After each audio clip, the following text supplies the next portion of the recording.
But football without fans is nothing. You play a football match without fans, you've got nothing. It can be the greatest game in the world. If there are no people there to watch, it becomes nothing. And to Johnston. Johnson. And a goal by Johnston. Larson. Oh, he's in. Henrik Larsson! That is sensational! Nakamura. He has done it. Isn't that just typical? The game is over. The Rebels have won. A star is born at Celtic. Champions. That's who we are. Hello and welcome to another episode of the Jungle Gyms podcast. It's Tuesday TikTok time. Familiar faces, myself and McGinty. Young James is not able to make it tonight. He is unwell. We wish him well for next week. Welcome to the viewers. Hope you're all doing well. Get your comments coming in. And if you've not done so already, hardly ever say this nowadays. We're just going to take it for granted.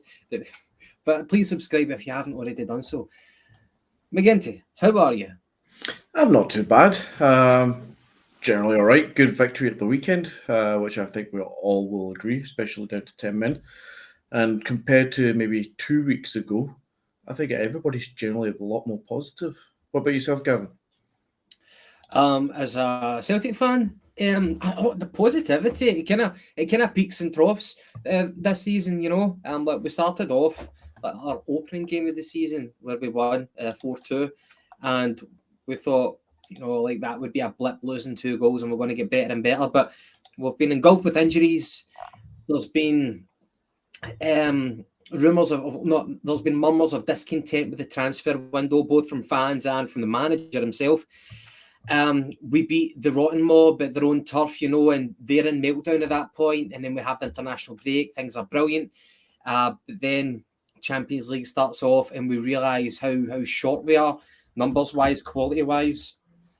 And then we beat Livi. You know, it's kind of highs and lows. I guess it's pretty symptomatic of a football fan, and we always get carried away with the highs, and we get depressed with the lows. But you wouldn't swap it for anything.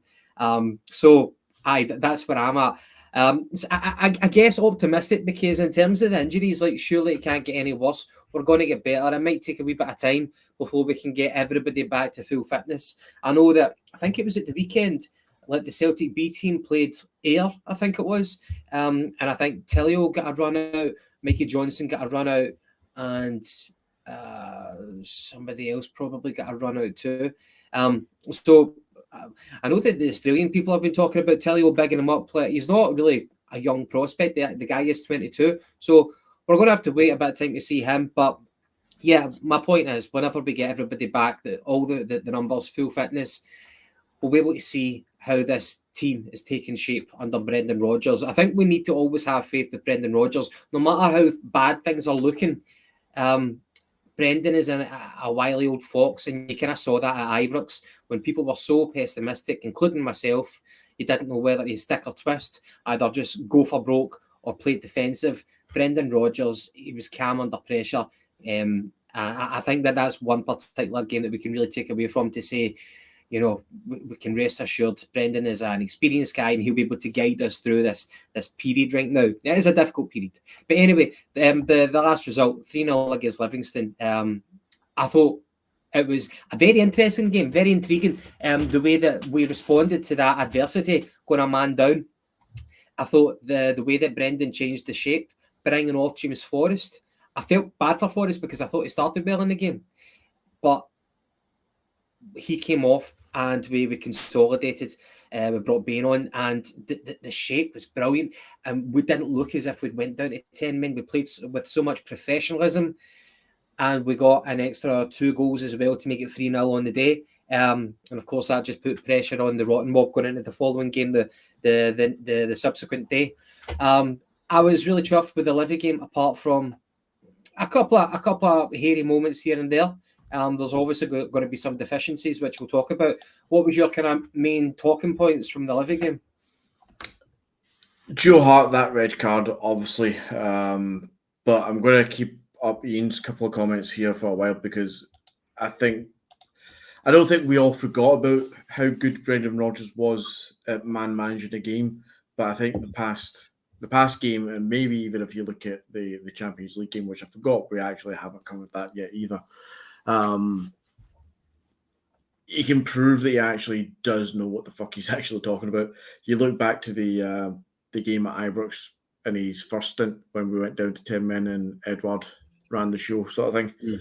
He knows how to do this. I think he came after the game on Saturday there as well. He made that point of saying, look, we trained for going down to 10 men. We knew what we were going to do. We reshaped, reorganised, and we come back in it. And it almost feels like, in fact, it actually almost feels like the players know that they can play better with 10 men than 11. And that sounds absolutely like donkey shit because surely you play better with more. But it almost seems like they galvanise themselves. They just seem to understand, get the head down, be sensible, no passengers. Everybody needs to chip in. And no more so, and I'm going to call this guy out here because he deserves a mention, no more so than a guy like Greg Taylor, who had probably his best game of the season so far, especially playing that kind of more inverted fullback role, coming into the midfield a lot more, where he's a bit more confident on the ball and he can influence the game. Which, again, is big props to Brendan Rodgers because he's realised and recognised Taylor's having a honking season so far, as is Bennaby, who's nowhere near the picture. But he can recognise that and he can actually adapt and change his system to suit Greg Taylor. And it's just Greg Taylor that's doing it because it's not like with Ange where it was two inverted fullbacks. He's actually just getting Greg Taylor to do it, and Alistair Johnston's just being a fullback. So he's not shifting the whole thing. He's just slightly adapting it to try and help Greg Taylor, which in turn obviously helps him and helps the squad because there's fuck all else to actually pick from just now. We're playing to our strengths with that tactic, you know. Yeah. Greg isn't the athlete that we want him to be, or that we want a fullback to be. Alistair Johnston, he is that athlete and he can bomb up and down. Whereas Greg Taylor playing to his strengths means allowing him to come into the midfield and, you know, firm up the numbers there. So, you know, he's been doing that, and whenever he does do that, he looks better. And we look a better team as well. So I agree with you on that point. And yeah, Brendan, whether you know, you want to say it was an Ange tactic that he's going back to. The good thing is he's not proud enough to keep sticking with a losing formula. So I'm happy with that. I thought Matt O'Reilly was by far the man of the match for me. I thought he was, like I've been saying, I'm a big fan of Matt O'Reilly so far this season. None more so in that Livi game. I thought he was bossing it. The guy might not be the fastest, but he's really effective at closing people down. He's getting in people's faces before they've got time to think about it. And no, he doesn't have the kind of God-given pace of something like Maida, for example. But the guy he just looks more mobile than a Rodgers, even though perhaps the stats might tell me otherwise. But apart from the off-the-ball work rate that Matt O'Reilly exhibits, on the ball, he's an intelligent player. He just knows when to release the pass, when to hold on to the ball. Mm-hmm. Another thing I've noticed is the physicality. Obviously, he's always a tall player, but I think he uses his body even better now to kind of shield the ball from his opponents. I think he's a brilliant team player.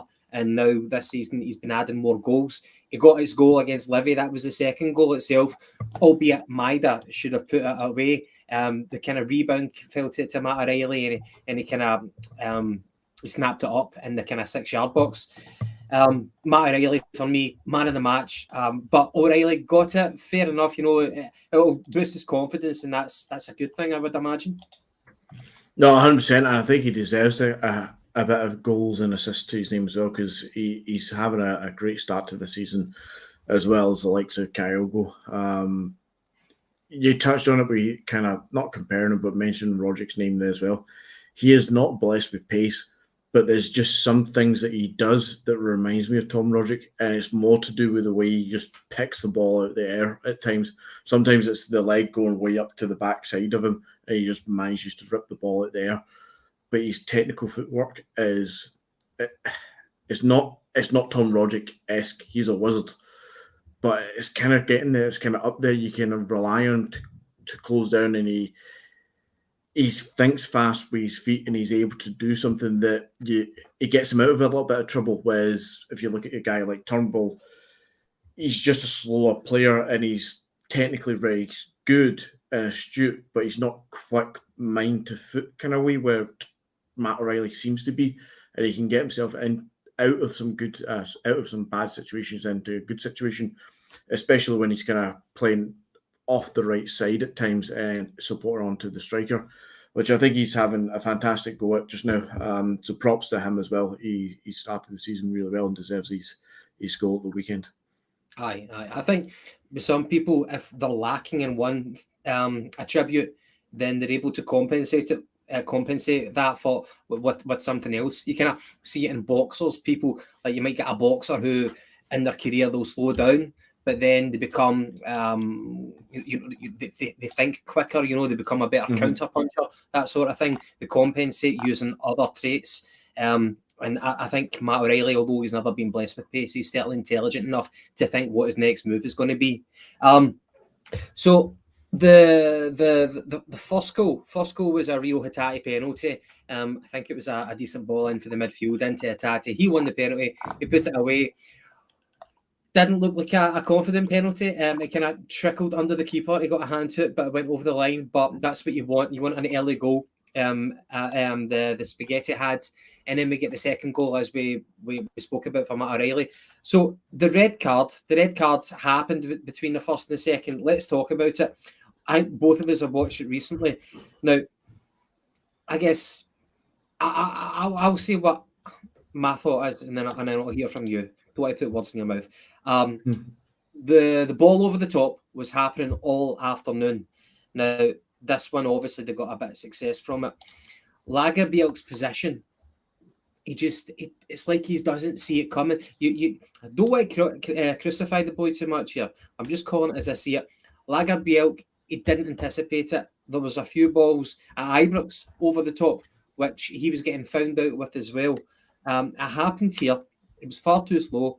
Scales, I don't know if he was quicker off the mark or if he just dropped back deeper, because there was two strikers running in behind. Scales was running with them. Lagerbielke was all at sea, and then Joe Hart, 2 seconds too late, he starts his sprint, and then he takes out the guy. So I guess for me, I can't blame Hart for being slow, because that's just what he is. We knew that, Lagerbielke, he should be quicker off the mark. But again, he doesn't need to have speed, but he needs to have speed of thought. He needs to be in the right position, and that's exactly going back to what we're talking about with Matt O'Reilly. People who are not blessed with pace should be more intelligent, and that's how they look better as footballers. Lagerbielke doesn't have that experience yet, and I'm still waiting to see if he's got that football brain where he's got that nose to sniff out danger. What's your thoughts? Do you have a scapegoat for that, or was it just good tactics for Livi? I think Joe Hart has to take all the blame, and I say this because about 10 minutes before he did the same thing on the left side of his box. He came out and he's led with a high foot, and the player was a lot further away that time, and he clears the ball quite happily, and there's nothing else said about it. But it tweaked in my mind when I saw him do it about 10 minutes beforehand, thinking, that's a dangerous move, flying out there like that. And then when he went and done it again, as soon as he clattered the boy, I think the ball was there to be won, to be fair. But as soon as he hits the boy, you knew fine well it was a red card all day long. And it's something that he needs to cut out. He can't be that gung-ho about it. We've slated guys like Alan McGregor for this at Rangers, and there's no place for that kind of gung-ho, kind of almost chaotic running out like that. I get that the long ball, it catches Lagerbielke out a bit too often, and Lagerbielke seems to need a few moments in a game to realise his concentration levels. Yeah. At Ibrox, that long ball over the top when they were doing it for Dessers, it caught out our centre-backs a few times, and the person who bailed him out was Joe Hart. And he gets away with it, but if you're going to be bailing, if he's going to be doing that, he's going to get caught out every so often. It's the nature of that game. You're going to put yourself in that position. And it's he has to take that centre back- responsibility. the centre backs are forcing him to sweep up their mistakes. So there's a difference, though. Forcing him to sweep up, but they're not forcing him to run in and jump 4 foot off the ground with a knee high, leg kind of starting to go outstretched. They're not forcing him to do that. He could easily come out and try and header the ball. It was at like chest height. So Fair if it's enough, at chest fair height, but he's getting his foot up to chest height, yeah, it's a red card all day long. We're not going to debate that one. But if he's going to put himself in that position, albeit he has to because of Lagerbielke, then, you know, it is what it is. He needs to take his responsibility for that, I'm afraid. Well, it definitely got the red card. Nobody disputes that.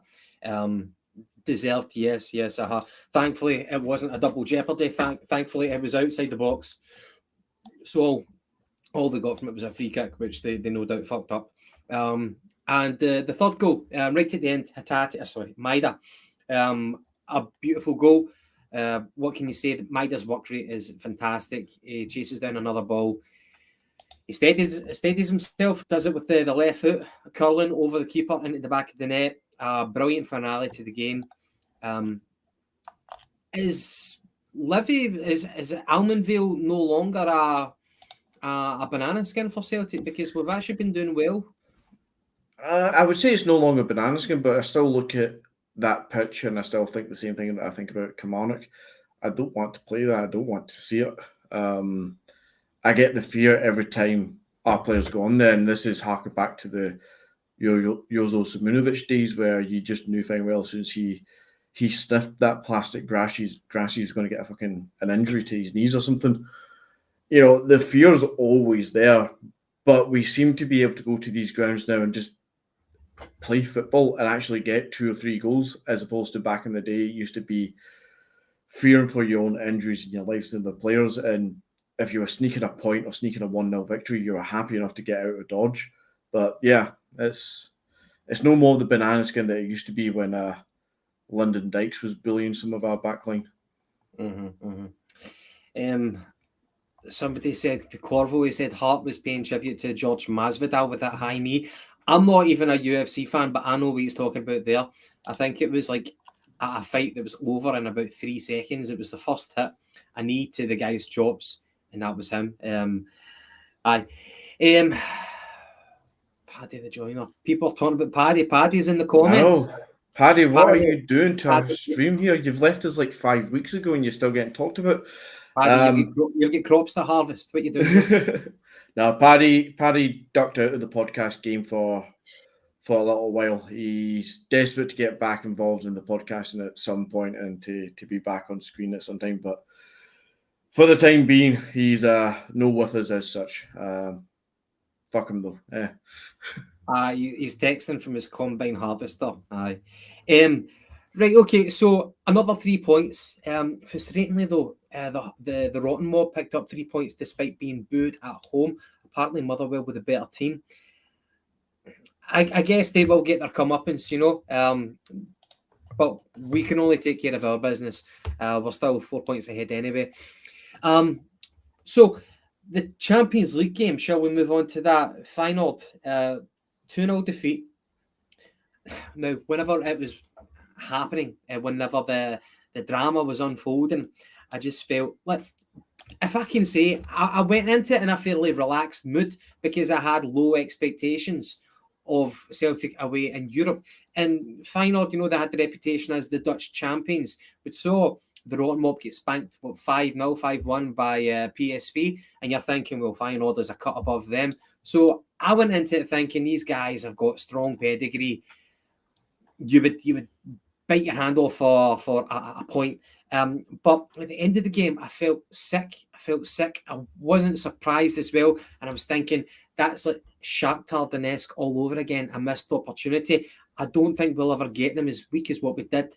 They had a couple of their forwards out injured. They looked such an ordinary team.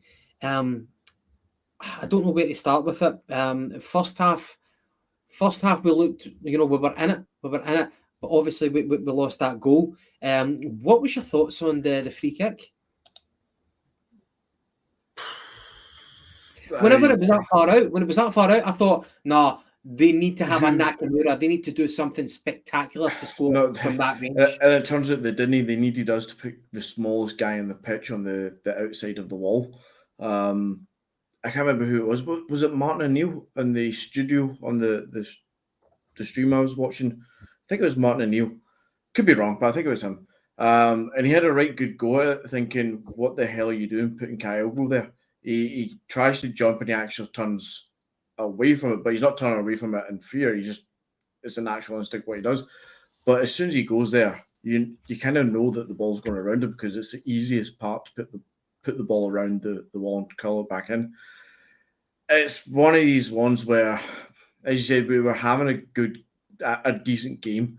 We were in the game in the first half, but typical fucking Celtic hard luck story. We go into halftime 1-0 down, and it just seems to just fall apart into the second half, doesn't it? Yeah.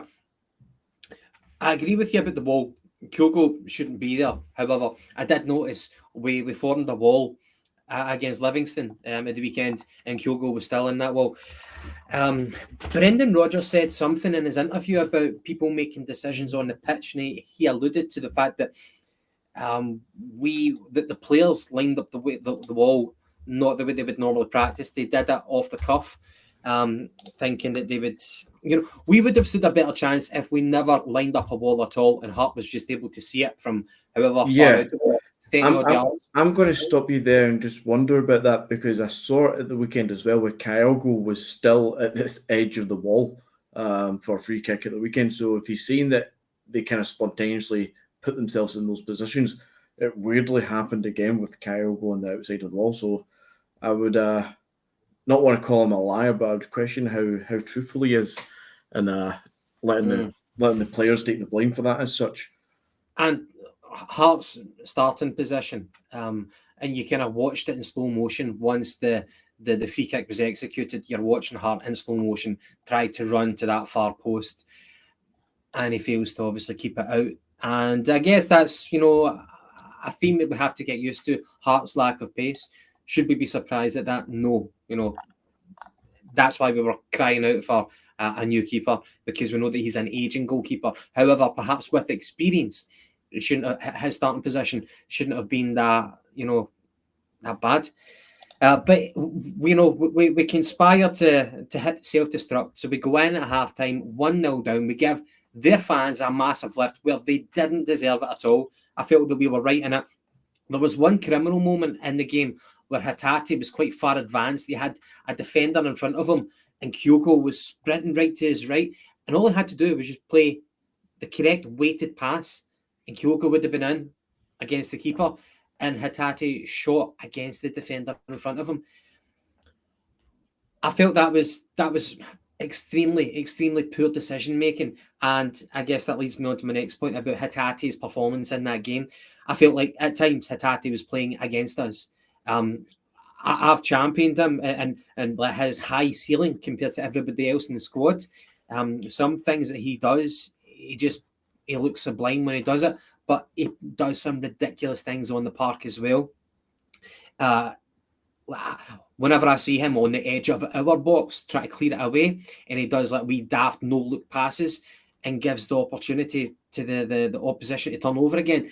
I'm pulling the whatever remaining hair I've got out. His decision making is so poor, and I kind of get why Rodgers was playing Turnbull as well, at the start of the season, because he could see that Hatate was making these poor decisions. He brings him in, Champions League. This is where you want to perform. This is where if you want to get your move to wherever, Brighton, whoever the fuck, you want to get your move to a top club, then this is where you perform. This is where you exhibit your talents. And he is playing like a fucking school kid. He really is. To be slightly fair to him, he was injured at the start of the season more so than Rodgers forcing Turnbull above him. But he certainly looks like a guy who, for some reason, and I don't know if we've overlooked this previously, but he certainly looks like a guy who needs 3 or 4 games to get up to speed again here. That said, you can't fault what he brings to the midfield compared to Turnbull. Just his energy and his quickness to turn turn the ball around and move it forward, or even sideways if it has to go sideways sometimes, but he can do it at a really good speed. Unfortunately, as you picked up, quite often that pass is quite wayward, as Greg Taylor's been known to do as well. But it might just take that one game from just to click properly again, and then we'll get the Hatate of old. I would not for 1 minute though advocate for dropping him in any way. He's not an automatic starter, but he's one of the first names down on the team sheet for me, along with the likes of Carter Vickers if he's fit, Alistair Johnson when fit, and Cal McGregor. These are guys that you want to build the rest of the team around, because they are of a quality that is just out of this world compared to what we're used to. Well, I'll say this to yourself and to the viewers. Let us know in your comments. But you remember Tommy Gravison had tons of football ability, but he was just daft on the park. His positional discipline, daft. Like he was a bit of a flop at Celtic. You all know that. You don't need me to recount what he was like. But like on the training field, brilliant. In games, mixed results. He couldn't follow a plan, and I'm wondering, is Rio Hatate a bit like that as well? I know that he never had the same football education as a lot of other pros, because coming from his background in Japan, he was in university for a long time until his early 20s before he kind of became a professional footballer. Has that part hampered him, or is it just his mentality? Is he incapable of fulfilling instructions, of being positionally disciplined? I don't know. Is he another Gravison? No, I think they're two. Obviously, technically they're two different players, but I think the age, as you touched on, he's Hatate, although he's 25, he's still young in a footballer's sense. His football development started a bit later in that sense for professional football anyway. I think he's a different player, and we need to treat him differently. He's still learning the game. That sounds too forgiving. You know what I mean? Though he still has time. He still needs to iron out a few things. As far as Tommy Gravison, this is a mad tangent as well. I generally think Tommy Gravison was hard done by at this club under wee Gordon Strachan, and I don't mean this as a bash on wee Gordon Strachan. Strachan had his formation, he had his system and his style that he wanted to play, and it was basically a flat 4-4-2. Tommy Gravison plays as the kind of linchpin of a three-man midfield. He needed two other people around him, and we never played that kind of midfield. So for me, Tommy Gravison was always going to look, in hindsight, look out of place in that Celtic team. I think if Tommy Gravison and this Celtic team would look absolutely fantastic, because he would be able to do his job properly. But if you're going to sign a guy like Tommy Gravison, you have to kind of work with him, not try and shoehorn him in, because he is very much a set kind of player, if that makes sense. Well, this is not an apprenticeship. I mean, we've got games to win. We're in the Champions League. We work all year to get into this. The injuries, you can't legislate for that, but Hatate is one of our best players. And whenever we go into a game where we've caught the opposition cold, they've got injuries as well. They are a shadow of what they should be. And one of our best performers turns in such a poor performance like that. I don't know where we're going with this. And like, what is he, mid-20s now? Mid-20s. So, if he's not going to do it, then he's going to get sidelined. Brendan Rodgers isn't going to flog a dead horse. I know that I'm getting a wee bit emotional, but I've been very balanced with Hatate. Week in, week out, I always say he's one of the best players. I love watching him play. You remember, what was the last game at Parkhead? Last game at Parkhead was at Ross County. Whenever he came on for Turnbull, everybody was getting to their feet, and he turned it on. The tempo was brilliant. He was making things happen. But this is one of the games that we really needed him to show his worth. He didn't. But I think overall, without moving away from Hatate, I felt this was our kind of Shakhtar Donetsk missed opportunity again.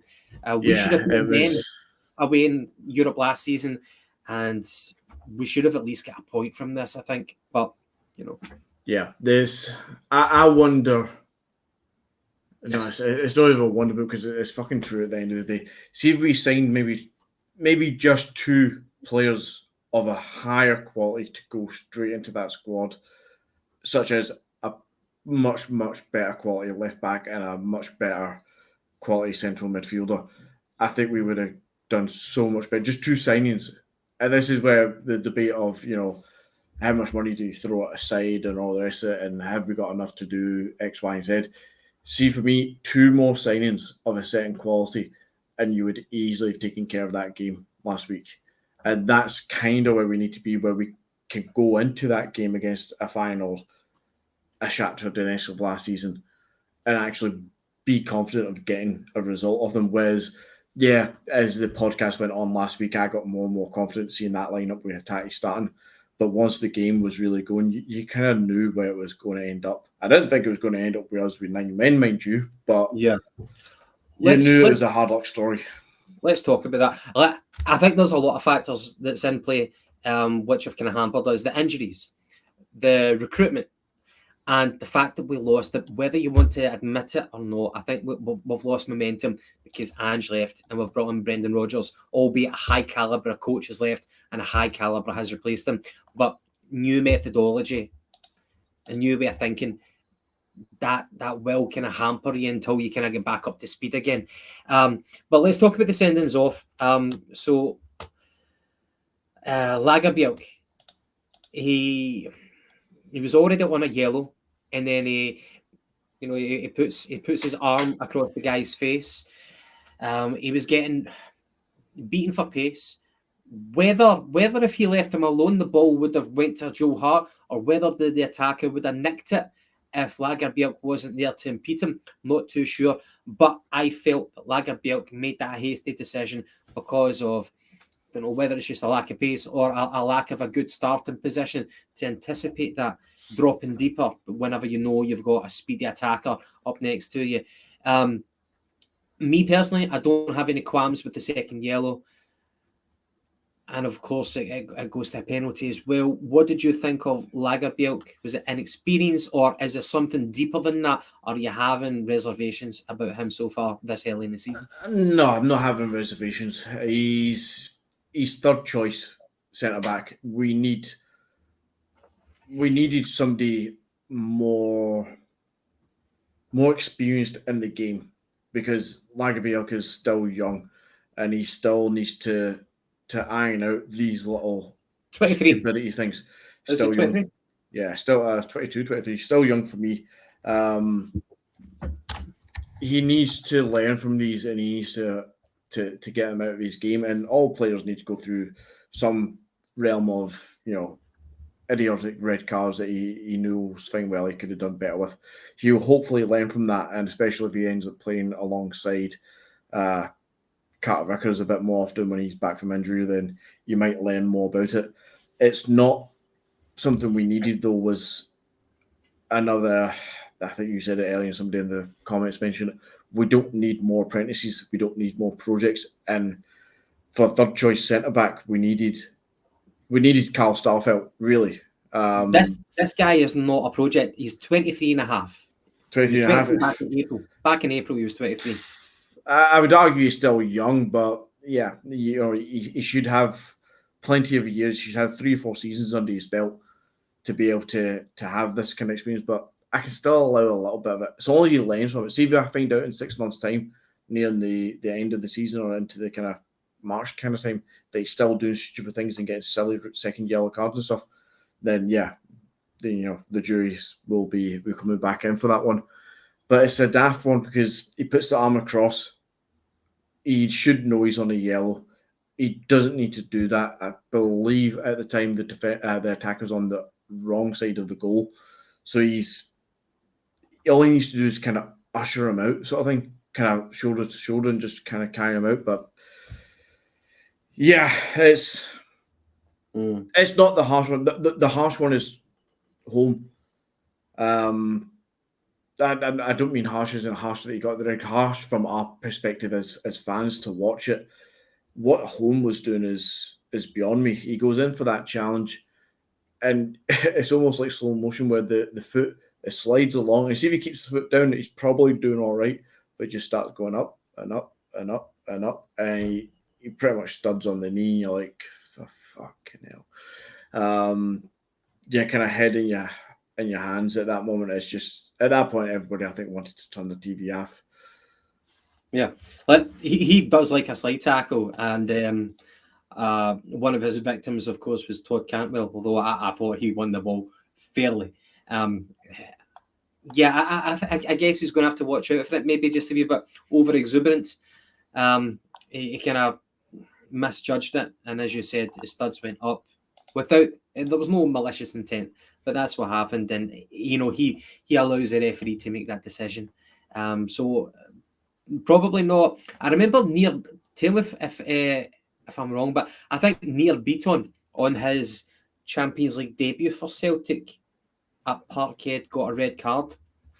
That was quite early in his career at Celtic, and of course the same thing has happened to boy Odin Holm. He'll learn from it. Not how you want to remember your debut in the Champions League, but it is what it is. So in for a penny, in for a pound. We get one man sent off, let's get two men sent off. And at that point, I was fearing the worst. I was thinking damage limitation. But I guess if you're going to do damage limitation, you would rather Brendan Rodgers than Postecoglou doing that sort of thing. Postecoglou might have thrown on another striker. So we're down to 9 men, and they were pish. That showed how bad that they were. They couldn't score. Like they got their second goal. Apart from that, they couldn't give us a proper hiding, and that would have counted so much for goal difference potentially. Yeah. If we could have put 3, 4, 5, 6 against us, it could have been morbid. But we kept it at 2-0. Hatate came on, and that's it. What do you think of the complexion of the group now after you've seen that a missed opportunity? Let me actually bring up the group so I can get my head around it. I mean, it's only the first game, so Feyenoord top, Lazio and Atletico they drew. They draw, was it? Yeah. The keeper. Did you see that? The keeper scored. The keeper scored with the glancing header in the last seconds of the game. So yeah, that's a draw there. Feyenoord's the one that you wanted to be playing for third place with, even though they're pot 1. To be honest, it's the away game. I didn't expect us to win, but I was hoping to get something. So the fact that the other two drew, it doesn't change much in the fact that we should still be chasing third place. I want to see us take something off Lazio and Atletico Madrid at home, and I think we're more than capable of beating Feyenoord. And I say that with Madrid not having the greatest of seasons just now anyway, they can be there for the taking. Lazio, we played them not too long ago, but it's a whole different team now and all the rest of it. But I'm still confident of getting a good chunk of points out of this group. And we should be going into the last game thinking, are we getting progression here? We should be hopeful all the way. I don't think we'll get to game 4 and be like, we're done. I think Lazio are 14th right now in Serie A. Atletico Madrid, they just beat Real Madrid 3-1 on Sunday night, I think it was. So, hi. By the way, I hate Lazio as well. I know that I like to collect like football tops, as you might be able to guess back there. Lazio definitely one you will never ever see me wear. Alongside Hamburg as well. Any other European clubs that we love to hate? Oh, like without talking about the obvious Irish ones, yeah. And no, obviously, I wouldn't really buy an English top either. I tried to stay clear. I did actually buy a Forest Green shirt from a couple of years ago, but only because it was like absolutely mental with bright neon green and black kind of zebra kind of shit going on. Are they the wokest club right now in the UK? Oh yeah, I think so. The shirts were made of bamboo and all this stuff. I think they actually have a bamboo built stadium or stand or some nonsense as well. And am I right in saying that they appointed a temporary female caretaker just for publicity? I don't know if they did, but I wouldn't be surprised. Yeah. If she's the right woman for the job, then so be it. But if it's pure publicity, then yeah, I wouldn't be surprised by it. A couple of days. Aye. I don't like Red Bull Salzburg or Leipzig either. I was reading an article earlier on today about Red Bull Salzburg, and it was like a lowly Austrian team who were kind of down on their knees financially, and Red Bull approached them, and he says, "Look, we'll be able to kind of like give you a financial injection." So the local club said, "Right, okay, so you're going to be one of our sponsors," and even got Lothar Matthäus on board to say this sounds like a good idea. And then Red Bull, the company, said, "No, we want to be your team. We want you to forget about your crest, your colours, your name. We are taking over." And they ended up splintering off and created their own local club. And they're actually going to be playing Red Bull Salzburg in a cup tie in the next week or something. So it'll be a grudge match for sure. What were we talking about? Right, okay, so I'm sure that there are a few. I know that you don't like Real Madrid, but I really don't mind them. No, I was just actually looking. They talk about them beating Real Madrid 3-0. That's all good of 3-1. What it was, they also got beat by Valencia 3-0, and I'm pretty sure Valencia last season should have been relegated at one point. They've had a couple of draws early on in the season as well, so they'll definitely get better, Atletico Madrid, but they're not the team to fear that they once were, in my opinion. Yeah. Right, I wanted to ask you this. In fact, before we do that, on this day, quite a brief one. On this day, the 26th of September, 1962. And this was before we were a good team in the 60s, before Jock Stein turned it around. But in 1962, Celtic played their first ever game in European competition. Can you think of the competition, McGinty, and can you think of the team? I'll give you one hint. It's a Spanish team that we played. You might have just mentioned them. What, Valencia? Yes, we get beat 4-2 by Valencia in the Inter-Cities Affairs Cup.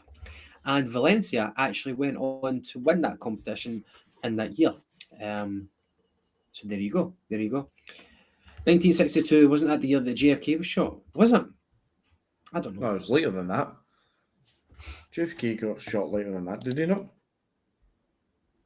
I think Che Guevara was killed in 1967. Am I right? Fucking hell, man. 1963. Why did I think that JFK got killed like in the late 60s? Yeah.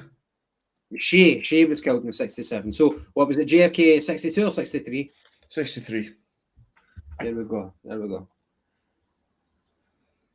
Aye. Eric, okay, let's get back to it. So that was your on this day. That's all I've got to say about it. Next football question, McGinty. How many transfer windows is it going to take before we are playing Brendan's vision? You know, how long is it going to take? Now, 2 more? Okay, so... Winter and summer. Okay, we've got a winter and a summer. Yeah. Like, this time next year, as in 12 months' time, I think we'll be absolutely flying under Brendan Rodgers. No questions. How do you counteract... It's a kind of double-edged sword, like our transfer model. We're buying in these young players, you know, but then within about 2 or 3 years, we expect them to flourish and for people to be chapping on the door. Is it difficult to get to that stage? Because you wonder, did Ange's team ever get to that stage? So are we going to get to that stage with Brendan? Because if we're anticipating in 2 more transfer windows, we're going to be able to get the recruitment right to bring in people. How do you counteract that to stop a Kyogo leaving or a Matt O'Reilly leaving? I think we'll be hard pressed to keep Matt O'Reilly beyond next summer anyway. Regardless of anything else that goes on, I think he's just gonna get his head turned anyway.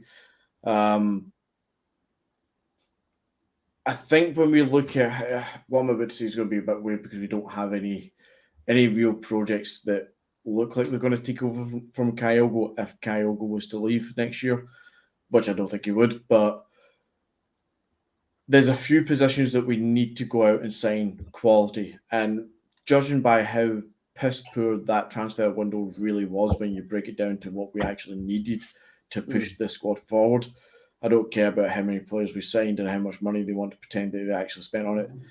We didn't spend it in the right places. I think the way that went and the comments that Brendan's made since the window's closed, I think he's lining himself up to get a bit more backing in January and next summer. And even though some players will leave, I fully expect that this player's waiting to kind of step it up. And I hate being in this forever. 2-3 years, you see a cycle of a couple of players leave, then a couple of more projects come in and they take over from the next guy and then the next guy. And instead of adding quality on top of it to actually progress the squad forward, we just kind of seem to keep just churning around at the same kind of two steps forward, one step back sort of shit.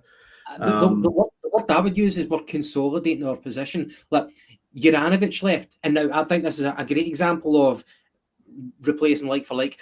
Juranovic left and Alistair Johnson came in. We've not missed a beat with that one, but that happens quite rarely. I think that's almost the exception that proves the rule, that we're always in a position of constantly consolidating losses. One guy leaves, we're trying to bring in another and hoping that it's going to stick.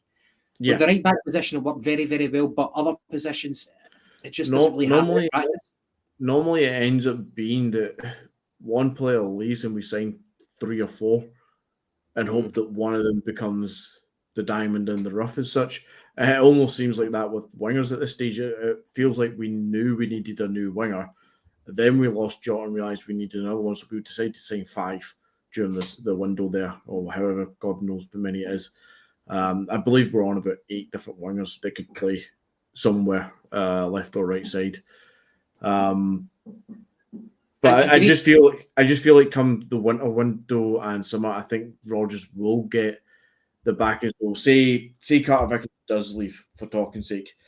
I think we're hopeful that Navrocki and Lagerbielke would have stepped up and would be able to be a reasonable partnership. But I would expect at that point that Rodgers would demand another centre back comes in to replace the outgoing Carter Vickers. I don't know. I'm still actually at the point, Gavin, not to keep being too negative on the board and the club, but I'm still at the point where I'm questioning why Rodgers is back at Celtic if he isn't here to do what he said in his initial press conference, which was pushing us forward into European competitions and to do well. If he's not being backed to do that, then why the fuck is he here? And I can only believe that there's some sort of miscommunication about what Rodgers wanted and needed this window, and it's going to be corrected. Otherwise, really, why is he here? I think for that part, I've got faith, and I guess I'm just doing that because sometimes you need to have faith. From the outset, it does look suspicious. Why would he come back a second time? We had people who flew out, like Michael Nicholson, flew out to his home in, was it Mallorca or something, to kind of persuade him to fly to London to have more serious talks. We wooed him, to come back as the next Celtic manager. From the outset, from our transfer dealings, it looks like it's been half-hearted. We've not been serious. I don't know. But I've got faith that he came back for a purpose, and that we're not going to sell him up the river. See another kind of transfer dealing that I would love for us to replicate. We had Dembele, a very successful centre forward, and we knew that eventually another transfer window or two, his time was going to be up. He'd be going down south or abroad. So we bring in Edouard. That wasn't being reactive, that was being proactive, because Edouard and him were in the same squad at one point.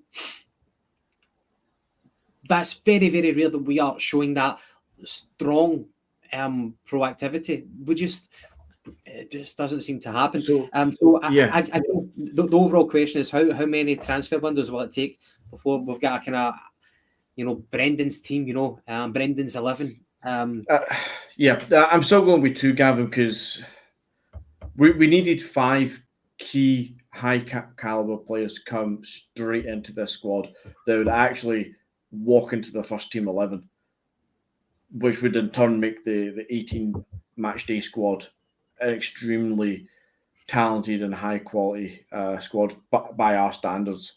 I reckon it's 5. I reckon between 3 and 5 over the next 2 windows, and Brendan will have, from that selection and the pool of players that he's got and the magic that he can work with some young players, I think it'll be where he wants to be this time next summer, assuming the club back him. Because again, why else is he here? It's baffling. People have said before, like, oh, he wants to come back and make amends with fans. Yeah, I believe he does. But it's not his sole reason for coming back. He doesn't have to. His ego's not that big. He would close it all off and pretend he doesn't see it or hear it, to be honest, more than anything else. Other people say that he's desperate to get his CV back on track, as if the one bad season with Leicester is like completely ruined his CV.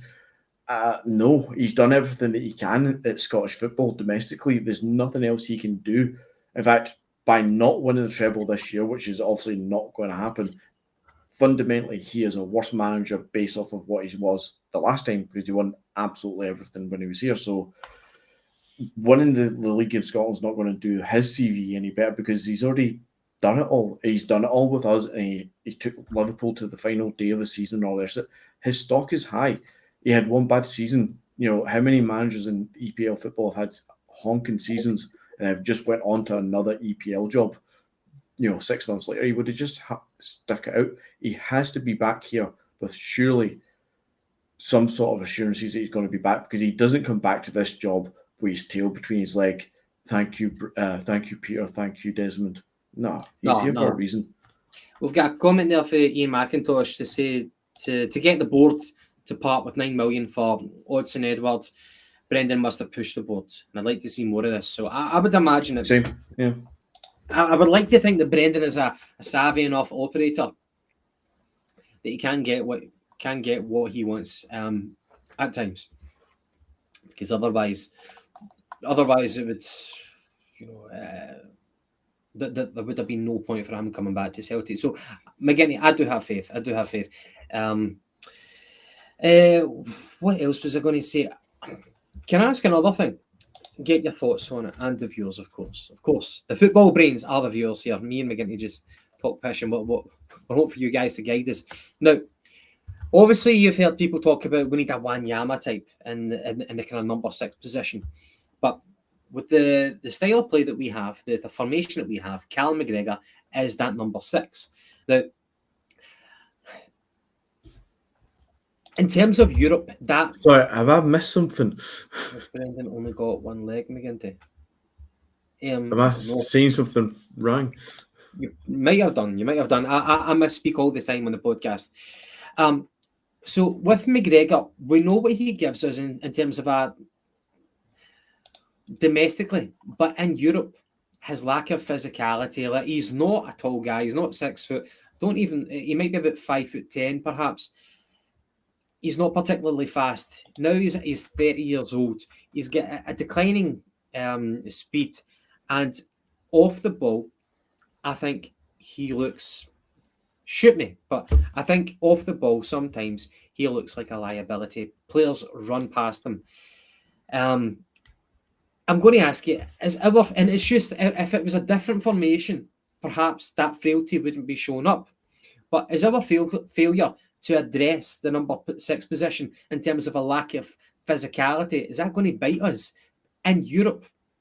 How do we compete if Callum McGregor is playing at the number 6 and we don't have the majority of the ball? I'm not 100% sure I understand what you're asking. Are you asking me, do we need to replace McGregor, or just have a reasonable backup that can deputise for him? I think when we've got the ball and we're in games where we have the majority of possession, McGregor flourishes. Mm-hmm. But when it's the tables are turned and we are the weaker team, you know, and we're having to do a lot of work off the ball, I think that McGregor gets caught out with the physicality, He's not. If a player is trying to run past him, he doesn't have the strength to stop them, and he doesn't have the pace to run with them. Okay. I think that off the ball in the Champions League in Europe, McGregor doesn't look like an asset. But when he's got the ball and we have possession, he looks great. He's the guy who makes us tick. But when, so you get the point. And we've spoken about it. We need to get a Wanyama type.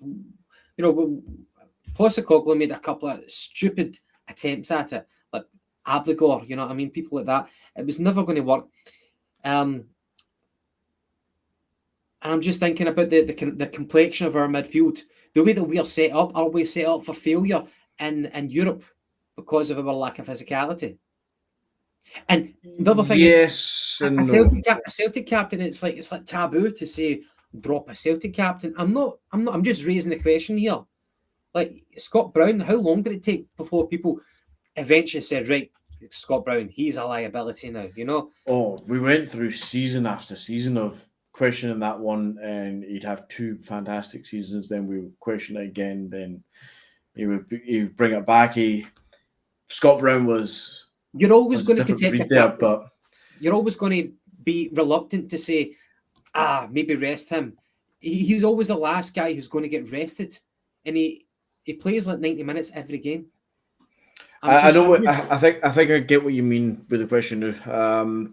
We do need something different when it comes to European football. The great thing about Cal McGregor is he can play a number of positions in that midfield, but you need somebody else doing other jobs, because otherwise you end up with the opposite version of what happened when we played Turnbull and O'Reilly in the same team as two players playing one position. What you don't want is Cal McGregor playing as one player playing two positions, because he spreads himself too thin. So I get what you mean when it comes to European games, especially higher quality teams. We could do with that person who's going to sweep the ball up a bit better. The somebody who's going to be a bit more brute force about the situation, the water carrier as it was back in the day. But then that can still allow McGregor to be in the team and just play that slightly bit further forward. So there's always going to be a place for McGregor and the talent and the technical ability that he's got. I would never look to get him out of the team, not anytime soon anyway. But I do get your point that kind of number 6 position for European football we need better. And this is actually back to what I was meaning about. We needed a high quality centre midfielder of some ilk, and it can be that where somebody who is capable of playing at the level of the Champions League. I'm not saying we need to go sign somebody who's won the Champions League, but somebody who just actually is capable of playing that level, to come in and actually be part of the squad, not your Kwans who look like a big tall guy who's going to do some work, then realise we signed a guy from the 2nd division of Korean football. Of course he's fucking shit. Yes. Or looking at, and I don't mean any disrespect to home, but a 20-year-old project. We need whatever home's going to be in 2 or 3 years' time. We need that player now, whoever that would be, in today's world and market. We just need. Yeah, I get what you mean with McGregor. I don't think he's on his way out. He's too young for that. He's got way more seasons under his belt still to come. But yeah, you could always do with a better quality midfielder to take the game up a level when it comes to the big games in European football for us. We've got a comment here for Katsaras. Last time we did something in the Champions League, we had Wanyama in the 6th row. There's no coincidence. We need that big physical presence in that area of the pitch, sitting in front of the defence at that level. Look, forgive me for bringing this up, okay, but see the Rotten Mob. Steve Davis, he was the captain of Northern Ireland, but for the Rotten Mob, he had a role to play. He's probably got kind of comparable physical attributes to Cal McGregor. He's not tall, he's not fast, he's not strong, but he was very, very smart with his ball distribution. But he was never playing the deepest in the midfield. Is there a way that we could deploy? Maybe they were playing, but that's what it was. They were playing 4-5-1 for fuck's sake. Of course they were. and that's how he was complimented in that team. We play a 4-3-3, and I'm just wondering, like, Callum McGregor looks great domestically for us, but when we play a 4-3-3 in Europe, what do? Do you bring on a Horner for Callum McGregor to help him out physically? But that detracts from the position that person's made itself in the midfield if they're trying to kind of mop up his deficiencies. Exactly. The thing is, he's the captain, so he's not going to get dropped. But I'm just trying to be brave by raising this point here. That we love him, but at the same time, he's got weaknesses which I think are very, very easy to exploit in Europe. Right? I guess that's it. Yeah.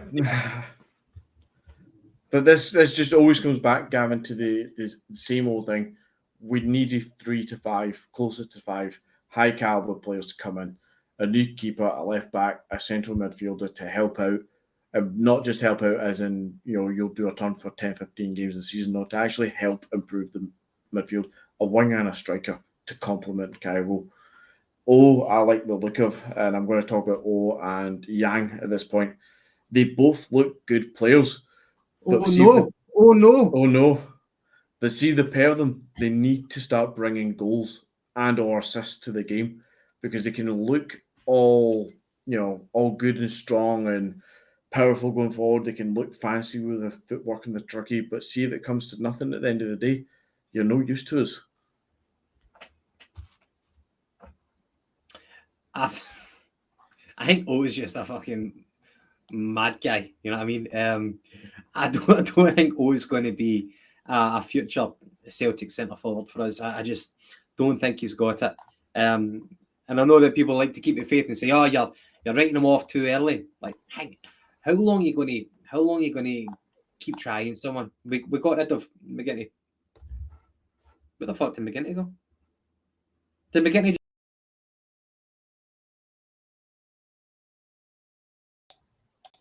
McGinty, what are you doing? No idea what happened. I'm doing nothing, but I've no idea what happened there.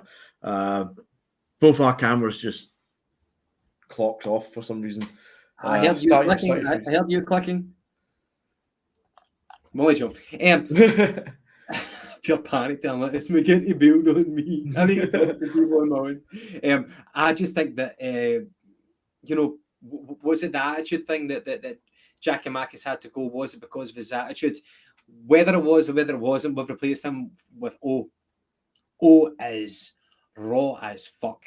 And I don't think if Kyogo gets injured for a long period, we're up shit creek. We really are. We are.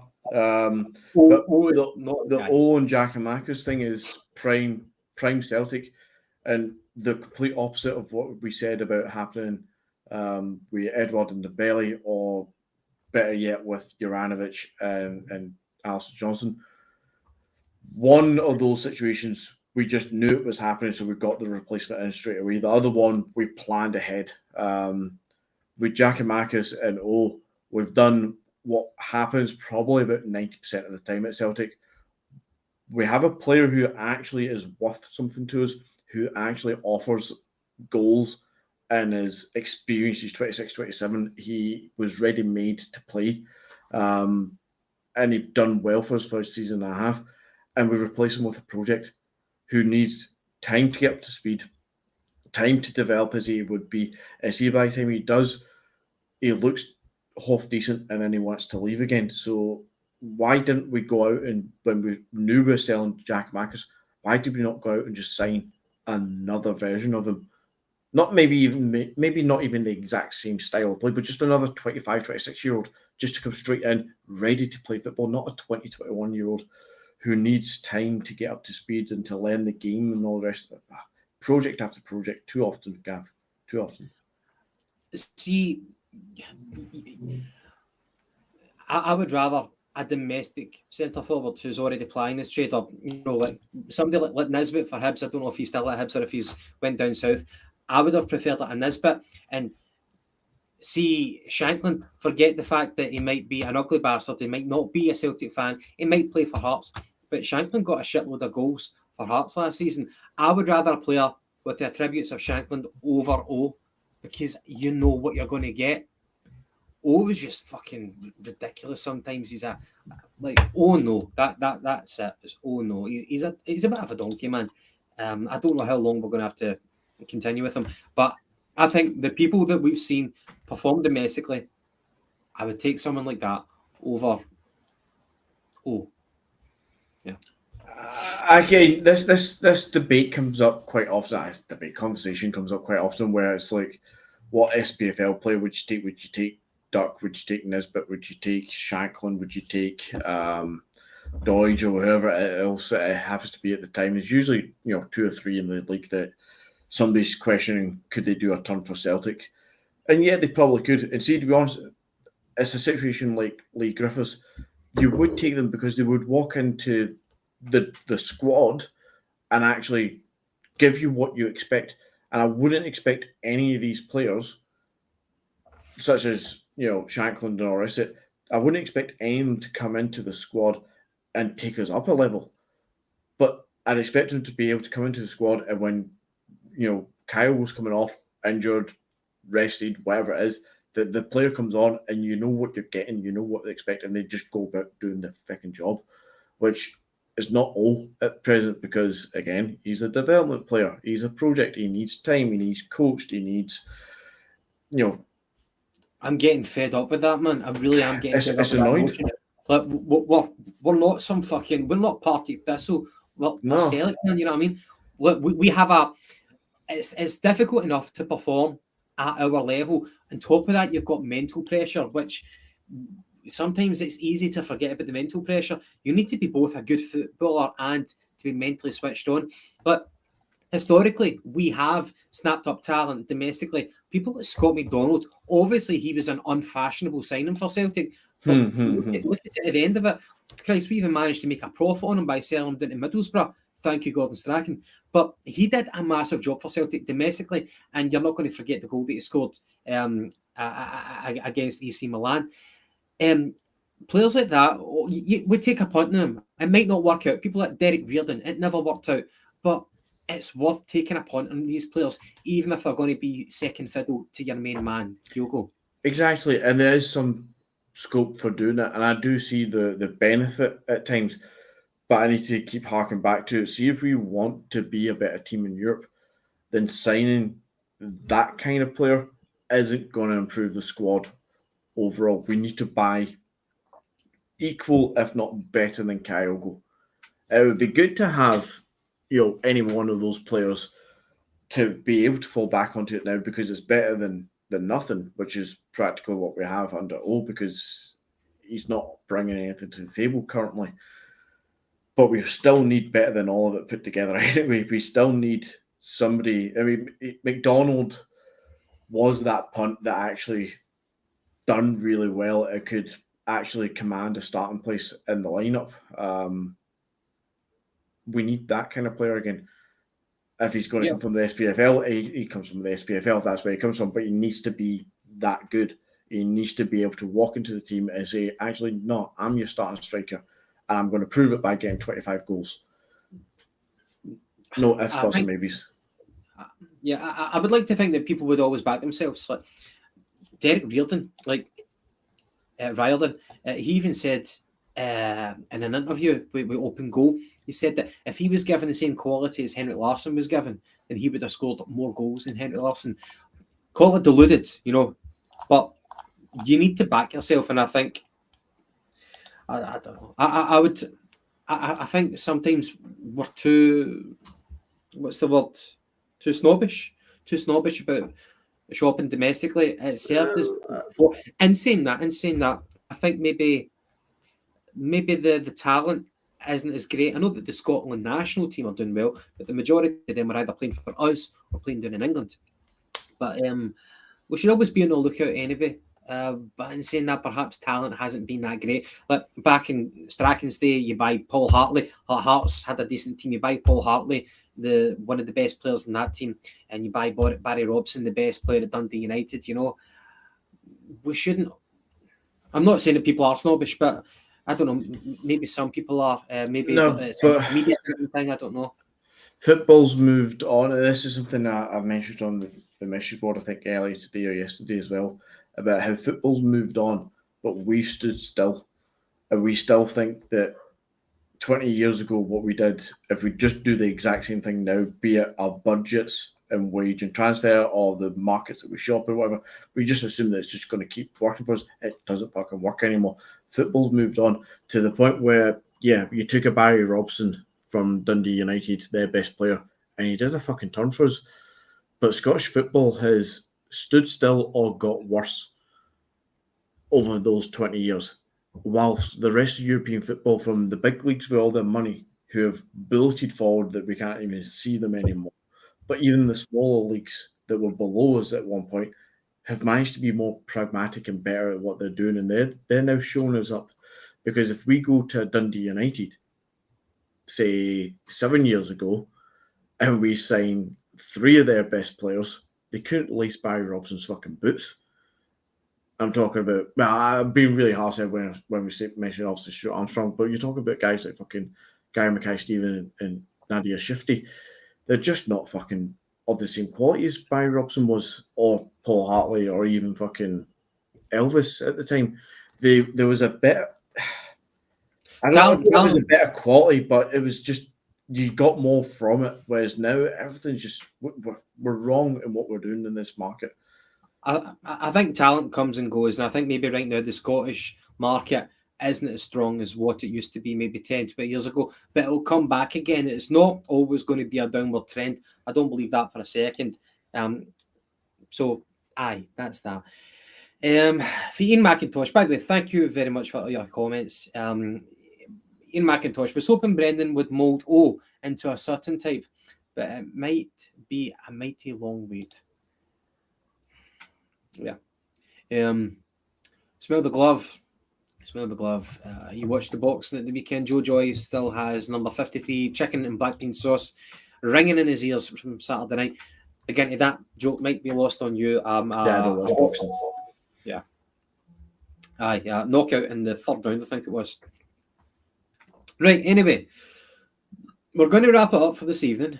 We'll be back next Tuesday. However, in the meantime, we've got Celtic are away to Motherwell.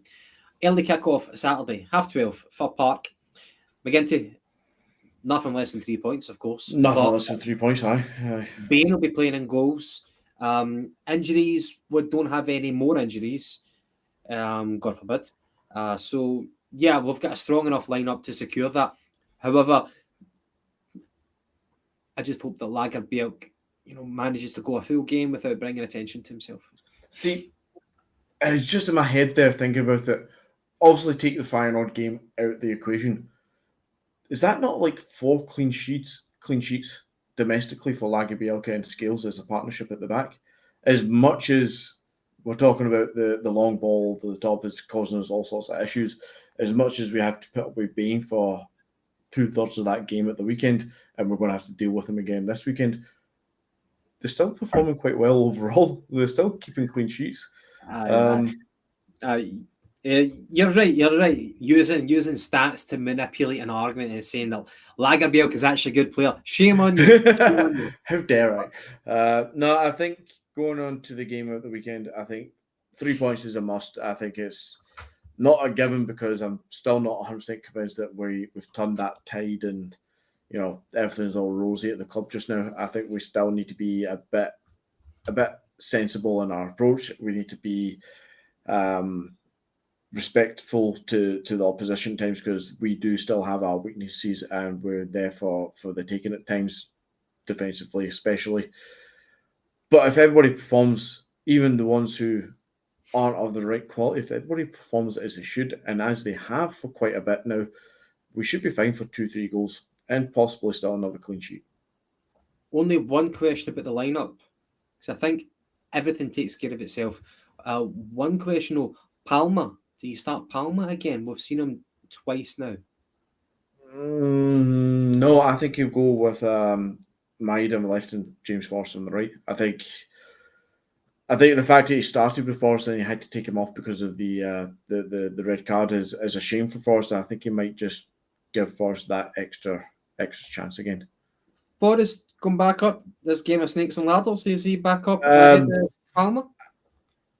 Possibly. I don't know. I think it was harsh on Forrest, but it needed to be done. I just feel like Brendan might put him back in. I don't think any of the wingers really have cemented a place for themselves at present, apart from Maida, who had a decent game at the weekend, playing through the middle a bit more often than not, but for some reason he just gets fucking starts, and I have no idea why.